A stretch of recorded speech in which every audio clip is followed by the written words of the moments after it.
Hello everyone, welcome back to our channel. ನಾವಿವತ್ತಿನ ವಿಡಿಯೋದಲ್ಲಿ ನಾವು ಡೈಲಿ ಯೂಸ್ ಮಾಡುವಂತಹ ಮೋಸ್ಟ್ ಇಂಪಾರ್ಟೆಂಟ್ ಆಗಿರುವಂತಹ 30ಕ್ಕಿಂತ ಹೆಚ್ಚು ಡೈಲಿ ಯೂಸ್ ಮಾಡುವಂತಹ ಸೆಂಟೆನ್ಸ್ನ ಕನ್ನಡದಿಂದ ಇಂಗ್ಲೀಷ್ನಲ್ಲಿ ಪ್ರಾಕ್ಟೀಸ್ ಮಾಡೋಣ. ಅದಕ್ಕಿಂತ ಮುಂಚೆ ನೀವು ಇನ್ನೂ ನನ್ನ ಚಾನಲ್ಗೆ ಹೊಸಬರಾಗಿದ್ದರೆ, ಯಾರಾದರೂ ಹೊಸದಾಗಿ ನೋಡ್ತಿದ್ರೆ ದಯವಿಟ್ಟು ಸಬ್ಸ್ಕ್ರೈಬ್ ಮಾಡಿ. ಹಾಗೆ ಈ ವಿಡಿಯೋ ಇಷ್ಟ ಆದರೆ ಒಂದು ಲೈಕ್ ಮಾಡಿ, ನಿಮ್ಮ ಫ್ರೆಂಡ್ಸು ಫ್ಯಾಮಿಲಿ ಜೊತೆ ಶೇರ್ ಮಾಡಿ. ಅವ್ರಿಗೂ ಕೂಡ ಬೇಸಿಕ್ಕಿಂದ ಇಂಗ್ಲೀಷ್ ಕಲಿಯೋದಕ್ಕೆ ಹೆಲ್ಪ್ ಆಗುತ್ತೆ.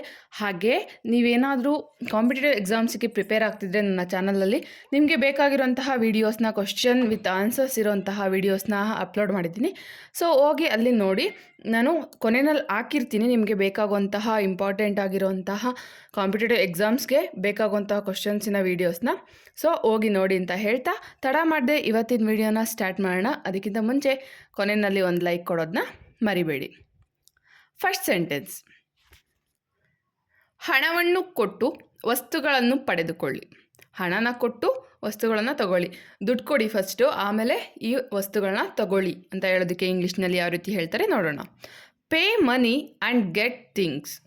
Pay money and get things.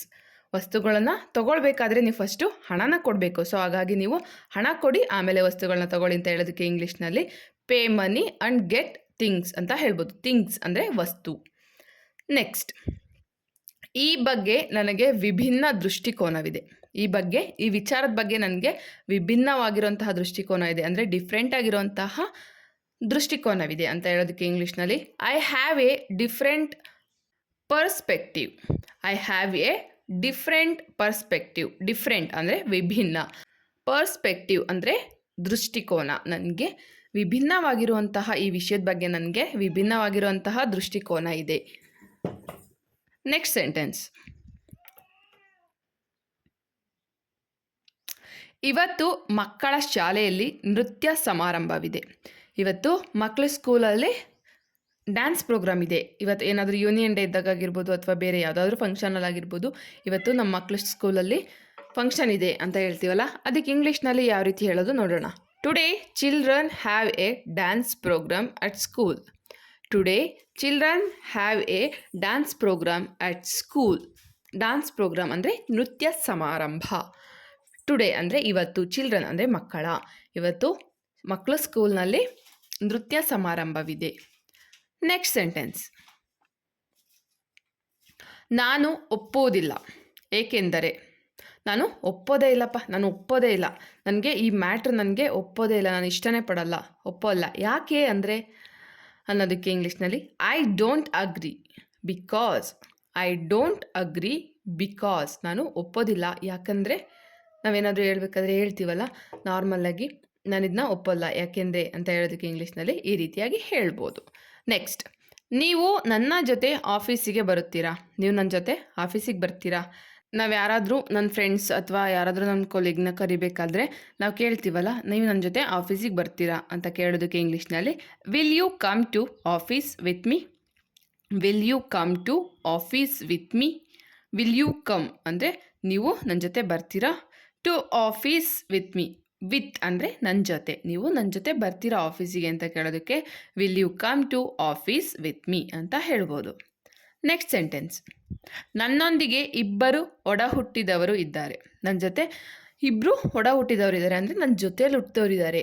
ನೀವು ಎಷ್ಟು ಜನ ಮಕ್ಕಳು, ನಿಮಗೆ ಅಕ್ಕ, ಅಣ್ಣ, ತಮ್ಮ ಆ ಥರ ಯಾರು ಇದ್ದಾರೆ. ಒಡ ಹುಟ್ಟಿದವರು ಅಂದರೆ ಜೊತೆಯಲ್ಲಿ ಹುಟ್ಟಿದವರು, ಅಕ್ಕ, ಅಣ್ಣ, ತಮ್ಮ ಆ ಥರ ಆಗಿರ್ತಾರೆ. ಇದ್ದಾರೆ ಅಂತ ಹೇಳೋದಕ್ಕೆ I have 2 siblings with me. I have 2 siblings with me. Siblings ಅಂದರೆ ಒಡ ಹುಟ್ಟಿದವರು. ನನ್ನ ಜೊತೆ ಇಬ್ಬರು ಒಡ ಹುಟ್ಟಿದವರಿದ್ದಾರೆ. I have 2 siblings with me. Next sentence: ಅವಳು ನನ್ನಿಂದ ದೂರವಾಗಿ ತುಂಬ ವರ್ಷಗಳು ಕಳೆದವು. ಅವಳು ನನ್ನಿಂದ ದೂರ ಆಗಿ ತುಂಬಾ ವರ್ಷಗಳು ಕಳೆದು, ನನ್ನ ಜೊತೆ ಅವಳಿಲ್ಲ ಈಗ, ನನ್ನಿಂದ ದೂರ ಆಗಿದ್ದಾಳೆ.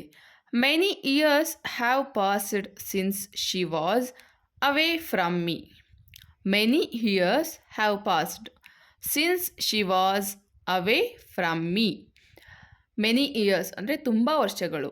ಹ್ಯಾವ್ ಪಾಸ್ಡ್ ಅಂದರೆ ಕಳೆದೋಗಿದೆ, ದೂರವಾಗಿದೆ. Since she was away from me. ಅವಳು ನನ್ನಿಂದ ದೂರ ಆಗಿ ತುಂಬಾ ವರ್ಷಗಳು ಕಳೆದಿದೆ. ನೆಕ್ಸ್ಟ್: ನಿಮ್ಮ ಹಿರಿಯರನ್ನು ಗೌರವಿಸಿ. ನಿಮ್ಮ ಹಿರಿಯರು ಅಂದರೆ ನಿಮಗಿಂತ ದೊಡ್ಡವರು ಅಥವಾ ನಿಮ್ಮ ಪೇರೆಂಟ್ಸ್ ಆರ್ ನಿಮ್ಮ ತಾತ ಅಜ್ಜಿ ಅಥವಾ ನಿಮ್ಗಿಂತ ದೊಡ್ಡವರು, ಹಿರಿಯರು ಅಂದರೆ ಯಾರಾದರೂ ಆಗಿರ್ಬೋದು, ಅವ್ರನ್ನ ಗೌರವಿಸಿ ಅಂತ ಹೇಳೋದಕ್ಕೆ respect your elders. Respect your elders. Elders ಅಂದರೆ ಹಿರಿಯರು. ನೆಕ್ಸ್ಟ್, ಅವನು ಯಾವ ಕಾರಣಕ್ಕಾಗಿ ನಿನ್ನನ್ನು ಬಿಟ್ಟು ಹೋದ. ಅವನು ಯಾವ ಕಾರಣಕ್ಕೋಸ್ಕರ ನಿನ್ನ ಬಿಟ್ಟೋದ? ನಿನ್ನ ತುಂಬಾ ಇಷ್ಟಪಡ್ತಿದ್ದ ಅಲ್ವಾ ಅವನು? ನಿನ್ನ ಯಾವ ಕಾರಣಕ್ಕೋಸ್ಕರ ಬಿಟ್ಟೋದ ಅಂತ ಕೇಳೋದಕ್ಕೆ why did he leave you. Why did he leave you. ಅವನು ಯಾವ ಕಾರಣಕ್ಕೋಸ್ಕರ ಬಿಟ್ಟೋದ.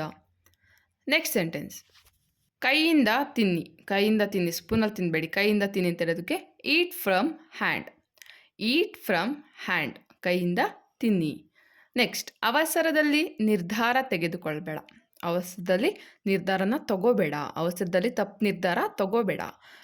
Don't take decision in haste. Don't take decision in ಹೆಸ್ಟ್.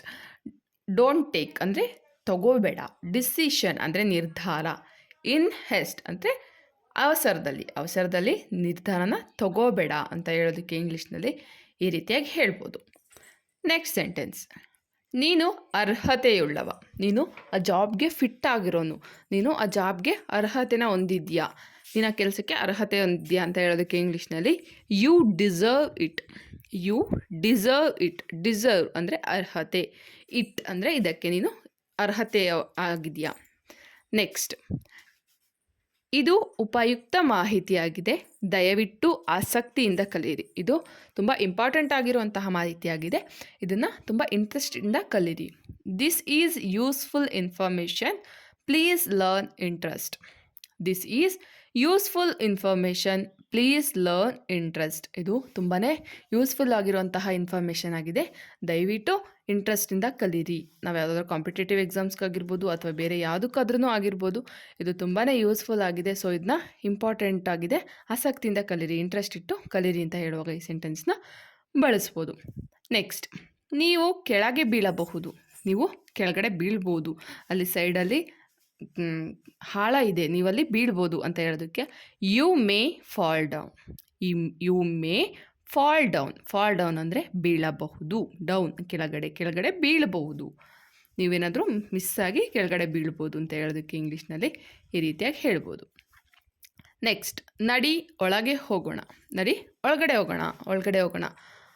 Let's go inside. Let's go inside. Inside ಅಂದರೆ ಒಳಗಡೆ. ಲೆಟ್ಸ್ ಗೋ ಅಂದರೆ ನಡಿ ಹೋಗೋಣ. ನೆಕ್ಸ್ಟ್ ಸೆಂಟೆನ್ಸ್, ಹೊರಗೆ ಕಾಯಿರಿ. ಹೊರಗಡೆನೇ ಇರಿ, ನಾನು ಸ್ವಲ್ಪ ಹೊತ್ತು ಬರ್ತೀನಿ, ವೆಯ್ಟ್ ಮಾಡಿ, ನಾನು ಹೊರಗಡೆನೇ ಬರ್ತೀನಿ ಅಂತ ಹೇಳೋದಕ್ಕೆ wait outside. Wait outside. Outside ಅಂದರೆ ಹೊರಗಡೆ, ನಾನು ಹೊರಗಡೆನೇ ಬರ್ತೀನಿ, ಹೊರಗಡೆನೇ ಕಾಯ್ತಾ ಇರಿ. ನೆಕ್ಸ್ಟ್, ಅದನ್ನು ಒಡೆಯಬೇಡ. ಅದನ್ನು ಹೊಡಿಬೇಡ. ಅದಕ್ಕೆ ಹೊಡಿಬೇಡ ಅಥವಾ ಅದನ್ನ ಹೊಡೆದಾಕ್ಬೇಡ ಅನ್ನೋ ಮೀನಿಂಗ್ ಬರುತ್ತೆ. ಅದನ್ನ ಹೊಡಿಬೇಡ, ಅವರಿಗೆ ಹೊಡಿಬೇಡ ಅಂತಲೂ ಮೀನಿಂಗ್ ಬರುತ್ತೆ, ಅಥವಾ ಅದನ್ನ ಹೊಡೆದಾಕ್ಬೇಡ ಅಂತ ಮೀನಿಂಗ್ ಬರುತ್ತೆ. ಅದನ್ನ ಇಂಗ್ಲೀಷ್ನಲ್ಲಿ ಹೇಗೆ ಹೇಳೋದು? Don't break that. Don't break that. Break ಅಂದರೆ ಹೊಡಿ, ಮುರಿ, ಇದ್ಲಿ ಆ ಮೀನಿಂಗೆ ಕೊಡುತ್ತೆ. ಅದನ್ನ ಹೊಡಿಬೇಡ ಅಂದರೆ ಮುರಿಬೇಡ ಅನ್ನೋ ಮೀನಿಂಗೆ ಕೊಡುತ್ತೆ. ನೆಕ್ಸ್ಟ್, ಬಾಗಿಲಿಗೆ ಚಿಲಕ ಹಾಕು. ಬಾಗಿಲಿಗೆ ಚಿಲ್ಕ ಹಾಕು, ಬೋಲ್ಟ್ ಹಾಕು. ಇವಾಗ ಎಲ್ಲ ಬೋಲ್ಟ್ ಅಂತಲೇ ಹೇಳ್ತಾರೆ, ಮುಂಚೆ ಎಲ್ಲ ಅವಾಗಿನ ಕಾಲದವರೆಲ್ಲ ಚಿಲ್ಕ ಹಾಕು ಅಂತ ಹೇಳೋರು. ಸೊ ಬಾಗಿಲಿಗೆ ಚಿಲ್ಕ ಹಾಕು ಅಂತ ಹೇಳೋದಕ್ಕೆ ಇಂಗ್ಲೀಷ್ನಲ್ಲಿ bolt the door. Bolt the door ಅಂತ ಹೇಳ್ಬೋದು. ನೆಕ್ಸ್ಟ್, ಅಲ್ಲಿಗೆ ಹೋಗುವ ಅವಶ್ಯಕತೆ ಇಲ್ಲ. ಅಲ್ಲಿಗೆ ಹೋಗುವಂಥ ಅವಶ್ಯಕತೆ ಇಲ್ಲ, ನೆಸಸರಿ ಇಲ್ಲ ಅಲ್ಲಿಗೆ ಹೋಗೋದು. There is no need to go. There is no need to go. ಅಲ್ಲಿಗೆ ಹೋಗುವಂತಹ ಅವಶ್ಯಕತೆ ಇಲ್ಲ. ನೆಕ್ಸ್ಟ್, ಅವಳು ನಾಯಿಯನ್ನು ಹುಡುಕುತ್ತಾ ಅಲೆದಾಡಿದಳು. ಅವಳು ನಾಯಿನ ಹುಡುಕ್ತಾ ಅಲೆದಾಡ್ತಿದ್ಲು. ಅಲ್ಲಿ ಅವಳು ನಾಯಿ ಕಳೆದೋಗಿತ್ತು, ಅವಳು ನಾಯಿನ ಹುಡುಕ್ತಾ ಹುಡುಕ್ತಾ ಇದ್ಲು, ಸರ್ಚ್ ಮಾಡ್ತಾ ಇದ್ಲು ಅಂತ ಹೇಳೋದಕ್ಕೆ ಇಂಗ್ಲೀಷ್ನಲ್ಲಿ she wondered looking for the dog. She wondered looking for the dog. ಅಥವಾ ನೀವು ಅವನು, ಅಲ್ಲಿ ಬೇರೆ ಯಾರಾದರೂ ಜೆಂಟ್ಸ್ ಹುಡುಕ್ತಾ ಇದ್ದರೆ ನೀವು ಅಲ್ಲಿ ಅವನು ಅಂತ ಸೇರಿಸ್ಕೋಬೋದು. ಅವನು ನಾಯಿನ ಹುಡುಕ್ತಾ ಅಲ್ದಾಡ್ತಿದ್ದ ಅಂತ ಹೇಳೋದಕ್ಕೆ he wondered looking for the dog ಅಂತ ಹೇಳ್ಬೋದಾಗಿರುತ್ತೆ. ನೆಕ್ಸ್ಟ್ ಸೆಂಟೆನ್ಸ್, ನನ್ನ ಬಗ್ಗೆ ಕೂಡ ಯೋಚಿಸಿ. ನನ್ನ ಬಗ್ಗೆನೂ ಸ್ವಲ್ಪ ಯೋಚನೆ ಮಾಡಿ, ನನ್ನ ಬಗ್ಗೆ ಕೂಡ ಒಂಚೂರು ಯೋಚಿಸಿ ಅಂತ ಹೇಳೋದಕ್ಕೆ think about me also. Think about me also. ನನ್ನ ಬಗ್ಗೆನೂ ಸ್ವಲ್ಪ ಯೋಚನೆ ಮಾಡಿ, ನಾನು ಒಬ್ಳಿದ್ದೀನಲ್ವ ಇಲ್ಲಿ, ನನ್ನ ಬಗ್ಗೆನೂ ಸ್ವಲ್ಪ ಯೋಚನೆ ಮಾಡಿ ಅಂತ ಹೇಳೋದಕ್ಕೆ ಇಂಗ್ಲೀಷ್ನಲ್ಲಿ ಥಿಂಕ್ ಅಬೌಟ್ ಮೀ ಆಲ್ಸೋ ಅಂತ ಹೇಳ್ಬೋದು. ನೆಕ್ಸ್ಟ್ ಸೆಂಟೆನ್ಸ್,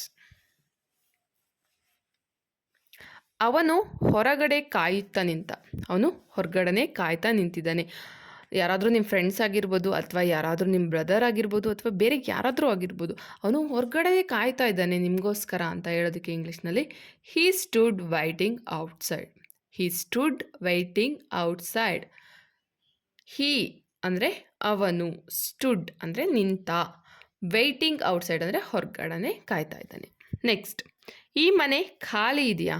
ನೀವು ಯಾರಿಗಾದರೂ ರೆಂಟಿಗೆ ಹೋಗಬೇಕು ಅಂದರೆ, ಅಥವಾ ನೀವು ಪರ್ಚೇಸ್ ಮಾಡಬೇಕು ಅಂದರೆ ಈ ಮನೆ ಖಾಲಿ ಇದೆಯಾ ಅಂತ ಕೇಳೋದಕ್ಕೆ ಇಂಗ್ಲೀಷ್ನಲ್ಲಿ is this house vacant. Is this house vacant. Vacant ಅಂದರೆ ಖಾಲಿ, ಹೌಸ್ ಅಂದರೆ ಮನೆ. ಈ ಮನೆ ಖಾಲಿ ಇದೆಯಾ ಅಂತ ಕೇಳೋದಕ್ಕೆ ಈಸ್ ದಿಸ್ ಹೌಸ್ ವೆಕೆಂಟ್ ಅಂತ ಕೇಳ್ಬೋದು. ನೆಕ್ಸ್ಟ್ ಸೆಂಟೆನ್ಸ್, ಅವಳು ಹಿಂಜರಿಯುತ್ತಾ ನನಗೆ ಕೇಳಿದಳು. ಅವಳು ಅಂಜಿಕೆ, ಹಿಂಜರಿ ಅಂದರೆ ಅಂಜಿಕೆ. ಅವಳು ಅಂಜಿಕೆಯಿಂದ ನನಗೆ ಕೇಳಿದ್ಲು, ಇದನ್ನು ಕೇಳೋ ಬೇಡವಾ ಅಂತ ಅಂಜ್ಕೊಂಡೇ ನನ್ನನ್ನು ಕೇಳಿದ್ಲು ಅಂತ ಹೇಳೋದಕ್ಕೆ ಶಿ ಆಸ್ಕ್ಡ್ ಮೀ ಹೆಸಿಟೇಟಿಂಗ್.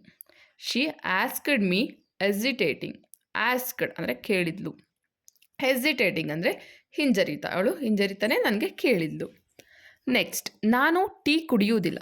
ನಾನು ಟೀ ಕುಡಿಯೋಲ್ಲ. ಯಾರಾದರೂ ಗೆಸ್ಟ್ ಬಂದಾಗ ಅಥವಾ ಯಾರಾದರೂ ಟೀ ತೊಗೊಳ್ಳಿ ಅಥವಾ ಕಾಫಿ ತೊಗೊಳ್ಳಿ ಅಂದಾಗ ನಾನು ಟೀ ಕುಡಿಯೋಲ್ಲ ಅಂತ ಹೇಳುವಾಗ, ಅಥವಾ ನೀವೇ ಯಾರ ಮನೆಗಾದರೂ ಹೋದಾಗ ನಾನು ಟೀ ಕುಡಿಯೋಲ್ಲ ಅಂತ ಹೇಳೋದಕ್ಕೆ ಇಂಗ್ಲೀಷ್ನಲ್ಲಿ ಐ ಡೋಂಟ್ ಡ್ರಿಂಕ್ ಟೀ ಅಂತ ಹೇಳ್ಬೋದು. I don't drink tea. ನೀವು ಕಾಫಿ ಕುಡಿಯೋಲ್ಲ ಅಂದರೆ ನೀವು ಕಾಫಿ ಹಾಕ್ಕೋಬೋದು ಟೀ ಜಾಗದಲ್ಲಿ. ಐ ಡೋಂಟ್ ಡ್ರಿಂಕ್ ಕಾಫಿ ಅಂತ ಹೇಳ್ಬೋದು. ನೆಕ್ಸ್ಟ್, ಅವನ ಜೊತೆ ಹೋಗು.